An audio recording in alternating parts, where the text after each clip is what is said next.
Hey, it's Mr. Sunglasses for another NES action adventure time. Keeping with our theme of alphabetical order, since we're in the numbers, we're going to be playing a game called Eight Eyes today.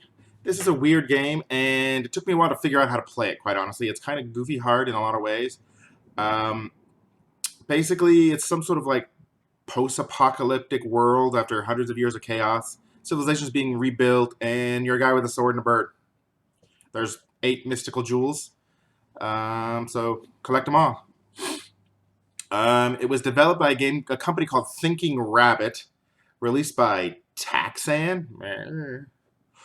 Uh, the soundtrack is actually kind of diverse. There is a different music for each level. Often, it seems like most levels have at least like 3 soundtracks, depending on what part of the level you're in. There's like a mid level, early level, later level, and a boss. It's pretty cool.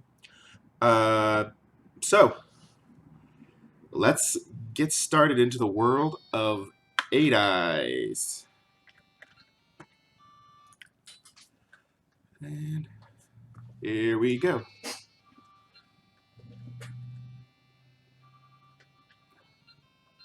You can pick your level, as you can see, a lot like Mega Man. And another way, like Mega Man, is when you beat a boss, you get a different power up to your sword. The thing, unlike Mega Man, is you don't get to change the power up when you get a new one. And each boss is vulnerable to a different sword, so the order that you play is very important. From what I understand, Spain is the first place I should go. And funny enough, the place that the menu item starts on, Arabia, is the last. Now, what's goofy about the stage select, it took me a while to even figure out you could do it. You have to press B button. B, not left, right, up, and down, not select. Select opens up like, a listing of your swords or crap.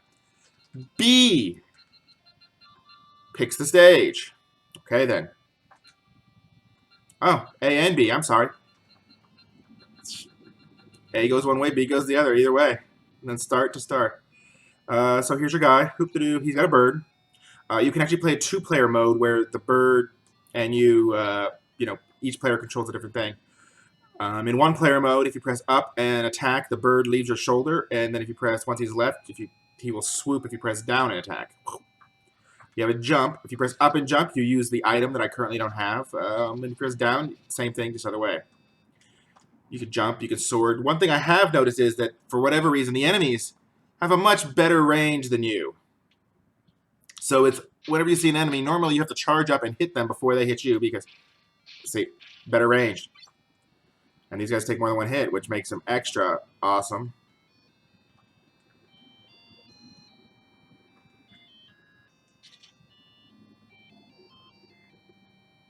Yeah. Now you see I got a first item. One of the coolest things, unlike Castlevania and more like Mega Man, though, is when you get sub-items, you can pick. Castlevania knife, pretty classic. And you can see the level does definitely kind of feel like a weird colored Castlevania. And there's there's a bat, folks. You can throw items in midair. Yes, you have 2 health bars. You've got yourself and your bird.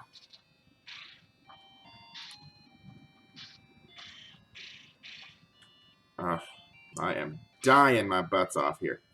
I got a P-ball. Let's go full screen, baby. What's a P-ball do? I don't know, because if you press select, you can also pick.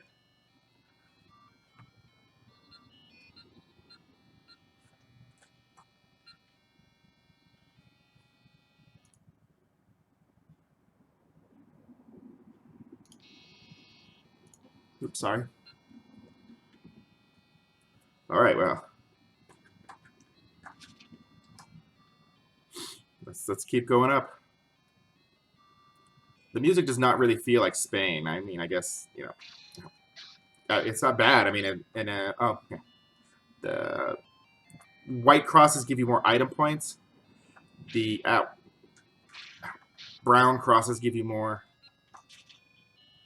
P-ball goes wooga wooga wooga. Okay. Health. God, even a guy with a freaking. Hey, get that bird. What is it? I don't know. Get it. Come over here, get it. Thanks. I don't know. Well, it looked important and I got it right. Get him, bird. Maybe I'm just not using the bird good enough, but the problem is the bird has life too, and he'll die. What? Come on, Castlevania, this isn't, huh?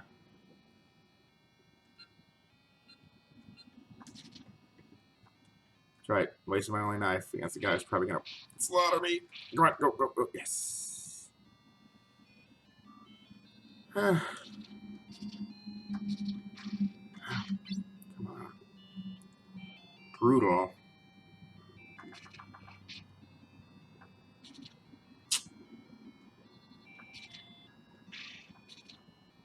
Come on, bird, you ain't gonna help. I keep wanting to hit things and hope that I could get chicken or something like in Castlevania. But no, alas, this guy's probably gonna kill me. Oh. Oh, he dropped a health, but it's still not enough. Ah! And over here. Go, bird, get him. Get kill the knight. Skulls! Ah! Skulls! Get him! Come on, kill the knight, bird! Get him! You're good against him! No, not the skulls! You can't take the skulls! Bird, go get him! Get him! Come on, get brown piece of crap! Damn, go! Okay. Yes! Skulls. Got some items. Come on, bird, we're going down. Ah!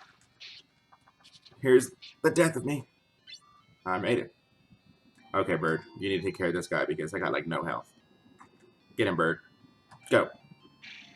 Okay, fine. Go fly over there and get hit by knives. What the hell? Freaking dancer. Oh, and I can't hurt him. There are some enemies I've noticed that I just can't seem to hurt. I don't know what's up with that, but... Alright, let's give it another try. Go to a different stage just because. Arabia was ridiculously difficult. Let's try Germany. It's not the stage we're supposed to go to first, but whatever. The chances of me getting to the boss at this point are pretty close to no. Oh, yeah, knights. Okay. Let's see. Is this, yeah, I haven't found a pit like when you fall and you die yet. It's all been down to a next level.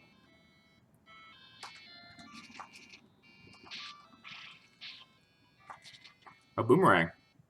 Hello. More skulls.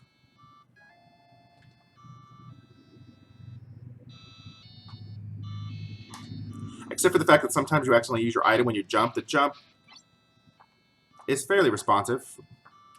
You know, little jump, big jump, far jump. You know, it controls fine. It's just the enemies are so tough. Taking multiple hits when you are guaranteed to at least take a couple of hits. I mean, yeah, you have a life bar, so it's not an instantaneous death. It just really wears down on your guy really quick. The sword needs to be longer. I mean, with the many hits that the enemy takes, having to take a hit is kind of always bad design. I always hate it when you have to take a hit. So definitely you should have a longer range than the enemies. There's no doubt about that. Even just a little bit longer would make all the difference. I'm doing okay so far. I don't know where I'm going. I'm going down, right? Where are you going? I don't know. I'm going down, bud.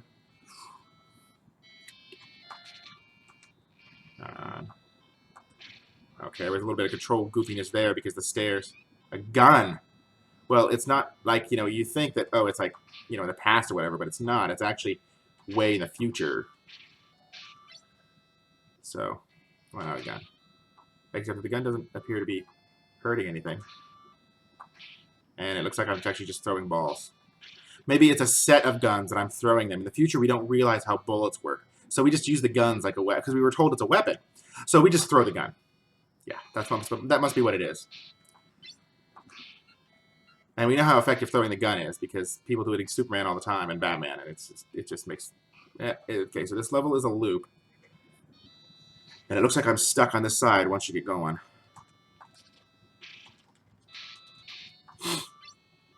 But I'm getting some points, right? That's what's important, points. I have a very strong feeling that I'm never going to be able to show you a boss without like loading a YouTube video of something, of somebody who knows how to actually play this game. And I kind of looked at some videos trying to figure out what the hell to do. Didn't help much. As you can see, I do have a little bit higher survivability now. I understand how the bird works, and I understand that you can pick a different stage besides Arabia and instantly get rocked.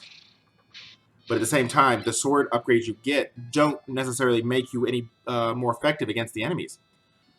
They just make it more effective against the boss. So it doesn't matter anyways. If I was getting rocked in Arabia, I'm just going to get rocked in Arabia either way.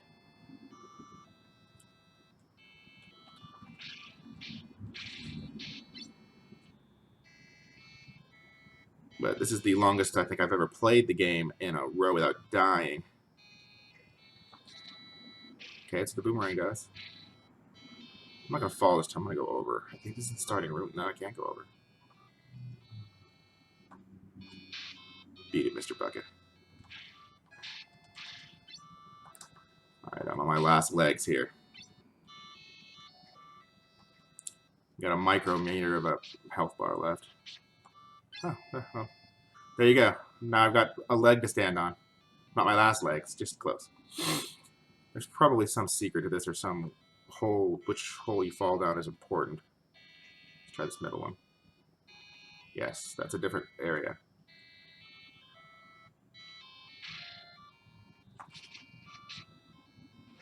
Okay, so we know the boomerang is fairly strong. It'll probably kill somebody in one hit. Provided you can... Oh, crap. Obviously he's cool because... Oh, he's another one of them guys. Totally invincible, so probably gonna whoop my butt. Okay, well, the boomerang has a range, so... Come on, bird, get the knife.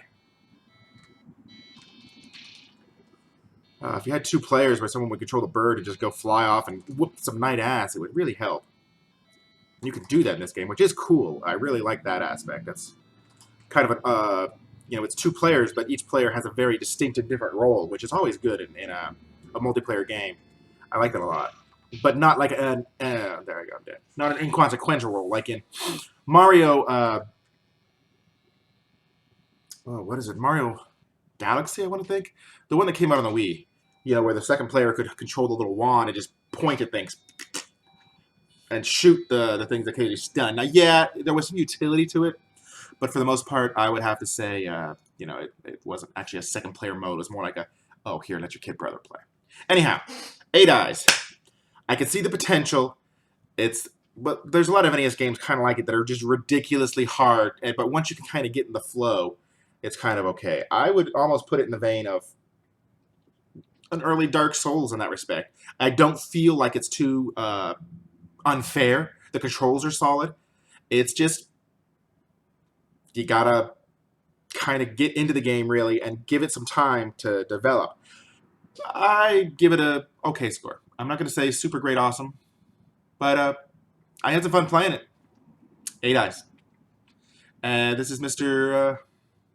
Sunglasses saying I'll see you on the next NES or the next show, depending on what happens.